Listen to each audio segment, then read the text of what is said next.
In today's video, I'm going to teach you how to copy code from Replit in just 5 minutes. Whether you're transferring your code to another platform, sharing it with a collaborator, or simply backing it up for future reference, I'll guide you through the steps to make the process simple and efficient.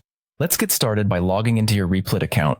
You may already be familiar with the login page, but just in case, head over to the Replit website and enter your credentials. This will bring you to your personal dashboard where all of your projects are stored. Once you're in, you'll need to open the specific Replit project that contains the code you want to copy. Simply click on your project from the dashboard list and it will load in the Replit development environment ready for you to begin. Next, find the file within your project that you want to copy. This is done by navigating through the file tree on the left side of the screen. Once you've located the appropriate file, give it a click to open it up in the editor pane.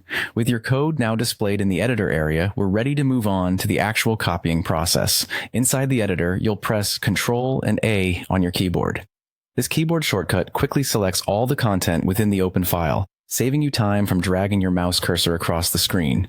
It's a handy trick that ensures you don't miss anything important. Once your code is fully highlighted, the next step is to copy it with ease by pressing Ctrl and C. This action places all of the selected code into your clipboard, making it ready to be pasted wherever you need. Finally, find the location where you need to paste your code. This could be a document, another text editor, an email, or perhaps a platform where you're collaborating with others. Once you're in your desired destination, press Ctrl and V to paste the code directly from your clipboard. It's as simple as that. Now, if you find yourself needing to copy an entire folder instead of just a single file, Replit offers a straightforward way to do this too. Navigate to the folder you wish to copy and click on the three-dot menu icon next to it. Within this menu, you'll find an option labeled Download.